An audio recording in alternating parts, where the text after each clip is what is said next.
Welcome to Through the Bible via FEBC Radio. Join us in discovering the beauty and mystery of God's Word. Each study is amazing in its own way. Let's begin.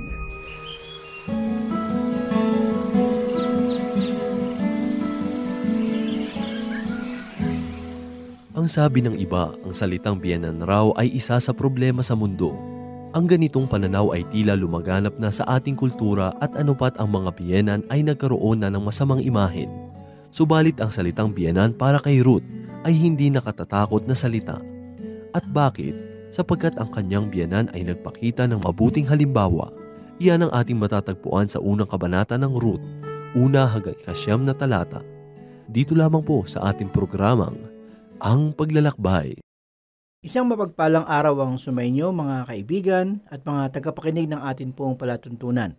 Nawa ay nasa maayos kayong kalagayan at handang matuto at makinig ng salita ng Panginoon. Ako po muli ang inyong kaibigan, Pastor Dana Bangko. Samahan po ninyo ako at tayo ay mag-aral ng mabuting balita ng Panginoon. Ang aklat ng Ruth ay kasaysayan ng babaeng banyagang babae na nagmula sa lupain ng mga pagano at Diyos-Diyosan. Galing siya sa lipi ng mga taong hindi pinapansin. Subalit sa kabila noon ay nakilala niya ang Diyos at Panginoon ng mga Israelita. Tulad ng sinabi ni Boaz sa 2 kabanata ng Ruth, talata 12, pagpalain ka nawa ng Panginoong Diyos ng Israel, yamang sa kanya ka dumulog at nakapakalinga. Ang aklat ng Ruth ay mayroon lamang 4 na maikling kabanata. Subalit tulad ng ating kasabihan, walang maliit na hindi nakakapuwing. Makapangyarihan ang mensaheng nilalaman nito. Katunayan, maraming mensahe ang matatagpuan dito. Nasa aklat na ito ang talaan ng lahi na pinagmulan ng Panginoong Hesus at ipinaliwanag kung papaano siya nagmula sa lahi ni David. May mga nagsasabi na ang pangunahing layunin ng aklat na ito ay upang ihatid sa mambabasa ang talaan ng lahi ng Panginoong Hesus. Napakahalaga ng aklat na ito upang maiugnay sa muling pagparito ni Kristo. Kung wala ang aklat na ito, hindi natin maiugnay ang sambahayan ni David sa angka ni Juda. Dahil dito ay maiugnay ang aklat ng Henesis sa kapanganakan ng Panginoong Hesus sa Bethlehem at sa krus at tungkol sa korona sa sambahayan ni David maging sa lipi ni Juda. Napakahalaga ng kaugnayan nito sa banal na kasulatan na nagumpisa sa Henesis tungo sa sabsaban sa Bethlehem at sa krus at sa luklukan ni David kung saan ay nakaluklok ang ating Panginoong Hesus. Ito ang dahilan kung bakit kinikilala ang aklat ng Ruth na bahagi ng banal na kasulatan. Bagamat ang pangunahing layunin ng aklat ng Ruth ay ang pagpapahayag ng aral tungkol sa kaligtasan, dapat nating malaman na ang kaligtasan ay sa pamamagitan lamang ng Panginoong Hesus. Dahil tanging ang Diyos lamang ang makapagliligtas sa tao. Kinakailangan na siya rin ang dapat na tagapamagitan. Sa mga pangyayari sa aklat ng Ruth, makikita ang isang halimbawa kay Boaz kung saan ginampanan niya ang tungkulin ng isang tagapamagitan. Napakahalaga na maunawaan natin ito upang lubos nating maintindihan ang layunin ng Diyos sa kaligtasan ng tao. Makikita sa maikling aklat ng Ruth ang isang kwento ng tapat na pagmamahalan. Pangkaraniwan lamang silang tao. Subalit sa kanilang pagmamahalan ay makikita ang halimbawa ng pagmamahal ng Diyos na tagapagligtas. Makikita natin ang kwento ng pagmamahalang ito sa ating pagpapatuloy ng pag-aaral sa aklat ng Ruth. Tulad ng aking nasabi, napakaikli ng aklat ng Ruth. Mayroon lamang itong 4 na kabanata. Sa ating pag-aaral ay susundan natin ang pagkakahati nito tulad ng mga sumusunod. Sa lupain ng Moab, sa unang kabanata. Sa bukirin ni Boaz, sa pangalawang kabanata. Sa giikan ni Boaz, sa 3 kabanata, sa puso at tahanan ni Boaz, sa 4 na kabanata. Sa unang kabanata ng aklat na ito ay makikita natin na ang pinagtuunan ng pansin ay ang lupain ng Moab. Ganito ang mababasa sa unang kabanata, unang talata. Nang ang Israel ay pinamumunuan ng mga hukom, nagkaroon ng taggutom sa buong bayan, kaya't may isang lalaking taga Bethlehem, Huda, na sandali munang nanirahan sa Moab, kasama ang kanyang asawa at 2 anak na lalaki. Ang pangbungad na talata sa aklat ng Ruth ay mayroong malawak na kahulugan. Sa katunayan, parang pahayagan na nag-uulat ng pangyayari. Ayon sa kwento ng aking kaibigan, nang siya ay nasa kolehiyo, nasubukan niyang magtrabaho sa isang pahayagan.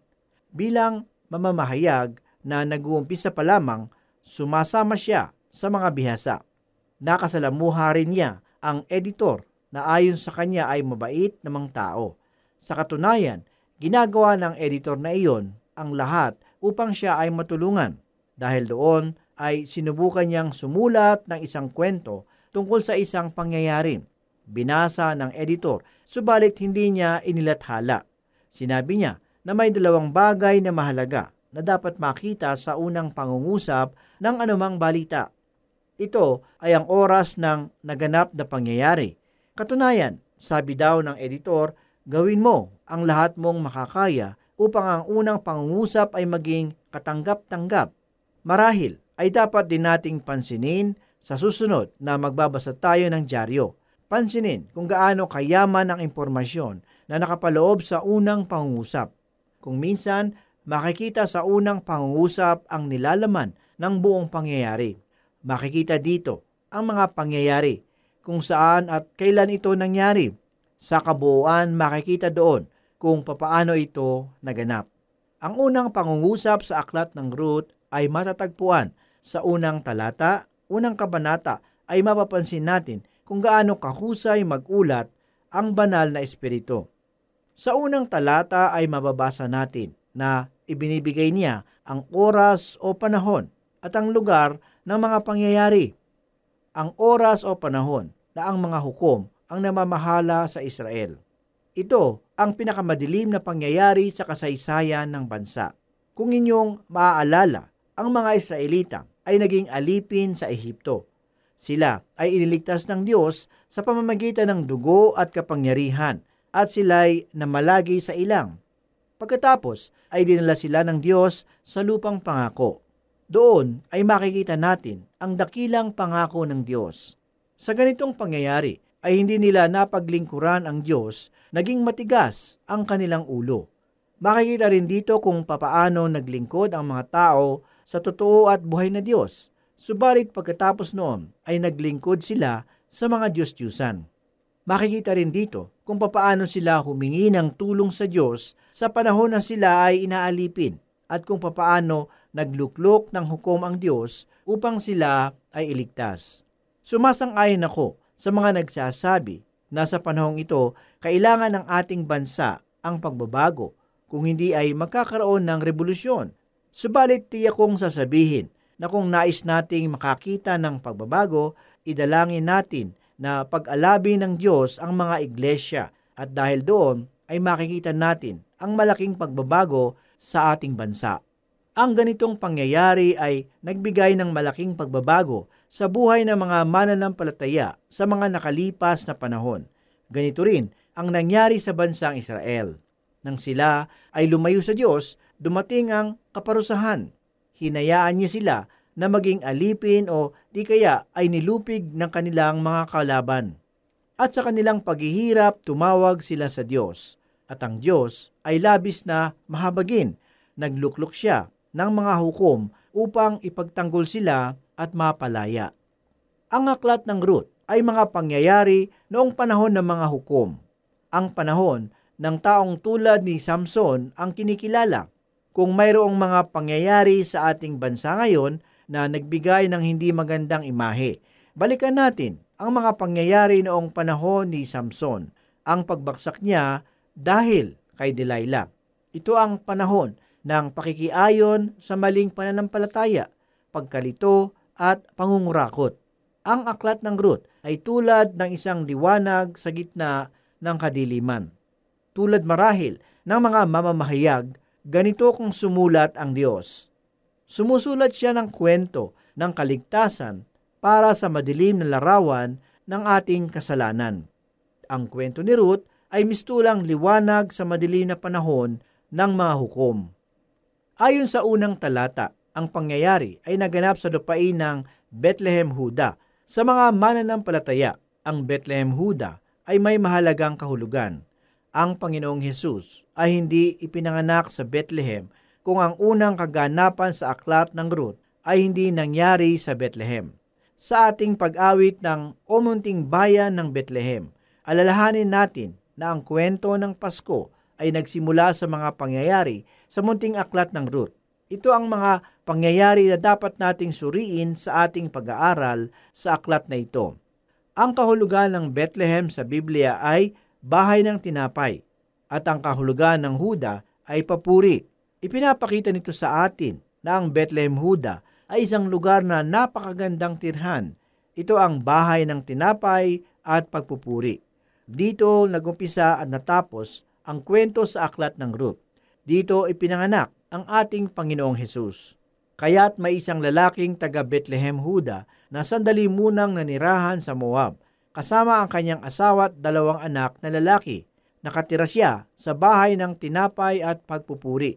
Subalit siya ay sandali munang nanirahan sa Moab. Sa aklat ng mga awit ay may naitala tungkol sa Moab na parang nakakatawa.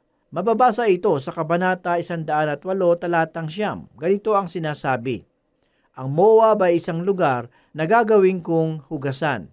Ito ang sinabi ng Panginoon tungkol sa Moab. Sila ang mga taong maituturing na makasalanan. Ang kanilang pinagmulan ay hindi kanais-nais. Kung ilalarawan ang Moab sa ibang kaparaanan, ito ay isang basurahan. Sa pagkakataong ito ay sandali nating pag-aralan ang mga pangyayari. Narito ang isang pamilya, may isang ama kasama ang kanyang asawa at 2 anak, at sila ay nagtungo sa lupain ng Moab. Iniwan nila ang tahanan ng tinapay at ang tahanan ng pagpupuri, at sila ay nagtungo sa basurahan upang doon maghanap ng makakain. Tulad nito ay talinhaga tungkol sa alibughang anak.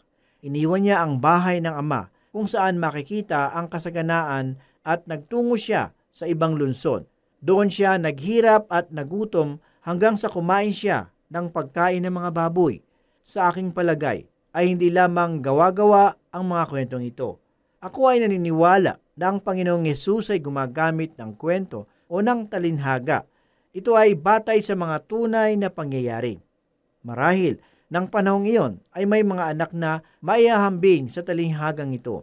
At mula noong kapanahonang iyon, magpahanggang ngayon, ang kwentong ito ay nangyayari pa rin. Dito sa aklat ng Ruth ay mababasa natin ang pangyayari sa buhay ng alibughang pamilya. Nang magkaroon ng tagutom sa kanilang lupain, lumipat sa ibang lupain. Natakot sila, baka magutom. Si Abraham ay natakot nang magkaroon ng tagutom at siya ay nagtungo sa Ehipto. Ang tagutom na ito sa aklat ng Ruth ay pang-13 nating mababasa sa Biblia. Sa tuwing magkakaroon ay itinuturing nila na parusa sa kanila ng Diyos. Ang panahong ito ay hindi lamang panahon ng mga hukom kung saan makikita ang mga masasamang pangyayari. Ang kaganapang ito sa aklat ng Ruth ay pinakamalubha sa lahat. Wala silang pananalig at pagtitiwala sa Diyos. Nilisan nila ang Bethlehem o tahanan ng tinapay at pagpupuri at sila ay nagtugo sa lupain ng Moab. Basahin natin sa Ruth 1 talata 2 kung sino ang pamilyang ito. Kilalanin natin sila ayon sa nasusulat. Ganito po ang sinasabi, ito'y si Elimelech at si Noemi na kanyang asawa. Ang anak nila ay sina Mahalon at Kilion. Sila'y taal na Epreteo o taga Bethlehem, Huda, ngunit nakipamayan muna sa Moab. Elimelech ang pangalan ng ama sa pamilya. Ang kahulugan ng kanyang pangalan ay Hari ang aking Diyos o ang Diyos ko ay Hari. Napakaganda ng kahulugan ng kanyang pangalan. Sa pangalan pa lamang ay makikita natin na napakagandang patotoo niya. Kung gagamitin natin ang wika nila noon, hindi Elimelech ang tawag sa kanya kundi ang Diyos ko ay Hari o Hari ang aking Diyos. Noemi naman ang pangalan ng kanyang asawa. Pag ang kahulugan ng kanyang pangalan ay mapalad, sa wikang banyaga ay tatawagin si Noemi na Merry Sunshine, sapagkat siya ay masaya at maganda ang pananaw sa buhay. Maraming mananampalataya ang katulad ni Naomi. ang maganda at maayos na panig ng buhay ang kanilang nakikita. Maraming tao ang walang ginawa kundi ang magreklamo at maghanap ng pagkukulang ng iba. Subalit hindi si Naomi. Si Elimelech at Naomi ay may 2 anak na lalaki. Ang pangalan nila ay Mahalon at Kilyon. Ang ibig sabihin ng Mahalon ay patpatin at ang Kilyon naman ay gusgusin. Silang 2 ay sakitin. Dahil sa kalagayan ng kanilang mga anak at sa pananaw ni Naomi sa buhay, ako ay naniniwala na napakaganda ng patotoo nila sa Bethlehem. Sa kabila nito, makikita sa kanya ang kalagayan at magandang pananaw sa buhay. Ayon din sa talata na ating nabasa, ang mag-asawang ito ay mga Efrateo o taga Bethlehem, Juda. At sila ay nakipamayan muna sa Moab. Hindi lamang sila nakituloy sa Moab, kundi gumawa sila ng tahanan doon at nanirahan. Sa kwento ng alibughang anak, bagamat napariwara ang kanyang buhay at bumaksak sa kulungan ng baboy, ayon sa Lucas 15:18, siya ay tumindig at bumalik sa bahay ng kanyang ama. Hindi siya nanatili sa kulungan ng baboy, subalit ang pamilyang ito ay nanatili sa Moab o basurahan sa matagal na panahon. Sa panahon na ang mga anak ng Diyos ay tumatalikod at lumalayo sa Kanya, nararanasan nila ang hagupit ng buhay sa lugar na kanilang pinili. Marahil ganito ang inaasahan ng lahat noong bumalik ang alibughang anak sa tahanan ng kanyang ama, na ipakukuha ng ama ang kanyang paghagupit at bibigyan niya ng aral ang anak. Subalit hindi niya ito ginawa. Sa halip, patakbo niyang sinalubong at niyakap. Inutusan ang kanyang mga alipin, nakatayo ng pinakamatabang guya at isuot sa kanya ang pinakamainam na damit. Akala ng maraming mananampalataya na ang Diyos ay isang mabagsik na ama, na sinumang nagbabalik loob ay hindi na niya tatanggapin at sa halip ay parurusahan. Kaibigan, hindi ka hagupitin ng Diyos. Ang hagupit ng buhay ay mararanasan mo sa lugar na iyong pupuntahan, bunga ng iyong paglayo sa Diyos. Ito ang naging karanasan ng alibughang anak. Ang hagupit ng buhay ay naranasan niya sa malayong lungsod na kanyang pinuntahan, subalit sa bahay ng ama at sa kanyang piling ay may kapayapaan. Ang pamilya na nagtungo sa Moab ay nakaranas ng hagupit ng buhay dahil sa kawalan nila ng pagtitiwala sa Diyos. Ang ulo ng pamilya ay ang Diyos ko ay hari, at ang ilaw naman ng tahanan ay ang mapalad. Kasama nila ang 2 sakiting bata, sina Mahalon at Kilyon. Nagtungo sila sa lupain ng Moab, na ang kahulugan ay basurahan, at sila'y patuloy na nanirahan doon. Bunga ng hindi magandang pangyayari sa lupain ng Moab, basahin natin ang Ruth 1, talata 3. Namatay si Elimelech at naiwan si Naomi at ang 2 nilang anak. Tulad ng aking sinabi, nararanasan nila ang mga pangyayaring hindi maganda sa lugar na kanilang tinirahan. Ito ay bunga ng kanilang paglayo sa Diyos. Ano ba ang kasalanan? Sa unang Juan 3:4, ang bawat nagkakasala ay lumalabag sa kautusan ng Diyos, sapagkat ang kasalanan ay paglabag sa kautusan. At sa pangalawang Kronika 7:14, kung aking bayan na tinawag sa aking pangalan ay magpakumbaba, manalangin, hanapin ako at talikdan ang kanilang masasamang gawain, didinggin ko sila mula sa langit, patatawarin ang kanilang mga kasalanan at pagagalingin ko ang kanilang lupain. Namatay ang ama ng kanilang tahanan. Pansinin ang sumunod na mga pangyayari pagkatapos niyang mamatay. Sa Ruth 1, talata 4, ang 2 nilang anak ay nakapag-asawa ng mga Moabita, sina Orpa at Ruth, pagkalipas ng mga 10 taon. Nilibag nila ang kautusan ni Moises. Kumuha sila ng mapapangasawa sa lupain ng Moab. Isa sa mga babaeng iyon ay si Orpa. Ang kahulugan ng kanyang pangalan ay maliksi. Ibig sabihin, siya ay maihahalin tulad sa mga atletang manlalaro. Parang hindi sila bagay na mag-asawa, isang sakitin at isang atleta. Ang pangalawang babae ay nagngangalang Ruth. Ang kanyang pangalan ay may iba't ibang kahulugan. Maaari itong kagandahan, personalidad. Ito ang kanyang pagkatao. Maganda siya at matalino. Kakaiba siyang tao. At ako ay naniniwala na mabibighani kayo sa kanya sapagkat siya ay ninuno ng Panginoong Hesus. Ibig sabihin, dumadaloy sa kanyang pagkatao ang lipi na pagmumula ng Panginoong Hesus. Nagtataka ako kung bakit niya napangasawa ang sakiting si Mahalon. Naranasan ng alibughang pamilya ang hagupit ng buhay sa malayong lupain at marami pang pagsubok ang mararanasan ni Noemi. Pumanaw ang kanyang asawa at ang dalawa niyang anak ay nakapag-asawa ng mga Moabita. Sa Ruth 1:5, namatay naman sina Mahalon at Kilyon, kaya't si Noemi ay naiwang ulila sa asawa at mga anak. Nawala sa kanya ang lahat. Ang tanging naiwan ay ang dalawang manugang na taga-ibang lupain. Sa Ruth 1:6, nabalitaan ni Noemi na ang kanyang bayan ay pinagkalooban ng Diyos ng mabuting ani, kaya tumanda sila ng kanyang mga manugang na umalis sa Moab. Samantala, sa lupang pangako ay lumipas na ang tagutom. Pinagpala ang bayan ng Bethlehem, ang tahanan ng tinapay at pagpupuri. Ngayon ay nais na niyang magbalik sa lupain na kanyang pinagmulan. Ito ang dapat na maging hangad ng mga anak ng Diyos. Bagamat sila ay mga alibughang anak, ang tangi nilang naisin ay ang makabalik sa tahanan ng Ama. Hindi sila mananatili sa babuyan o basurahan. Baboy lamang ang nararapat manatili sa babuyan. Sa pangalawang Pedro 2:22 ay sinasabi na angkop ang kasabihang ang aso ay muling bumalik sa kanyang suka at paliguan mo man ang baboy, muling nagbabalik sa pusali. Isama man ng anak na naglayas ang malinis na baboy sa magarang tahanan na kanyang ama, babalik at babalik pa rin ang baboy sa putikan dahil doon siya nasanay at nabuhay. Kung minsan, pinipilit ng baboy na manirahan sa malinis na tahanan, subalit problema lamang ang kanilang idinudulot. Sila ang nagiging problema sa mga simbahan kung wala silang personal na relasyon sa Diyos. Nagpasya nga si Naomi na bumalik sa kanyang pamilya sa Bethlehem, Huda. Sa Ruth 1:7, naglakbay nga silang pabalik sa Huda. Kinausap ni Noemi ang kanyang mga manugang sapagkat binabalak niyang magbalik sa Bethlehem na kanyang bayan.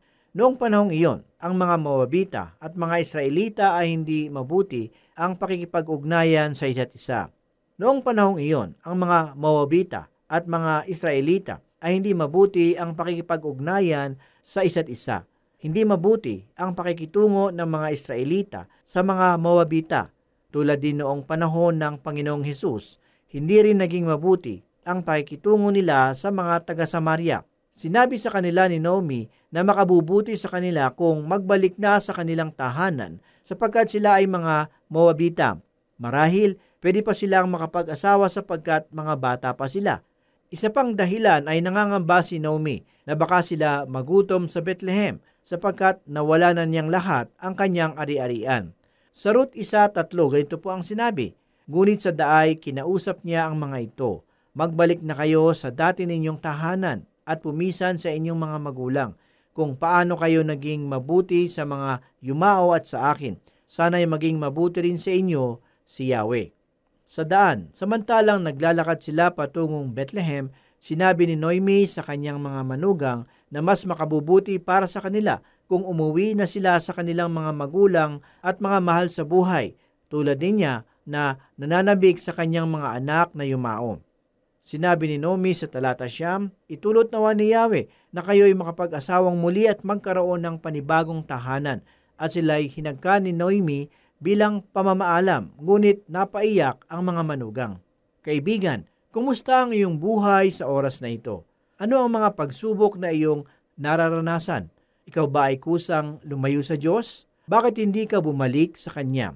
Ang Diyos ay palaging naghihintay. Bumalik ka lamang sa Kanya at ikaw ay buong puso niyang tatanggapin. Sa Isaias 55, talata 7, "Talikdan ng masama ang kanyang lakad at ang taong liko ang kanyang mga isip. Hayaan siyang manumbalik sa Panginoon, siya'y kahabagan niya. Manunumbalik siya sa ating Diyos, pagkat madali siyang magpatawad." Purihin ang salita ng Panginoon. Manalangin po tayo.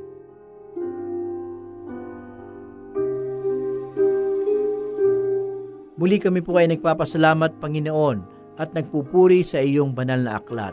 Muli, salamat Lord sa mga katotohanan na aming nasumpungan sa pagbubulay at pag-aaral ng iyong banal na aklat. Ito po ay patuloy na nagbigay sa amin ng kalakasan ng aming pananalig sa iyo. Ito po ang aming mga samot dalangin sa pangalan ni Jesus. Amen.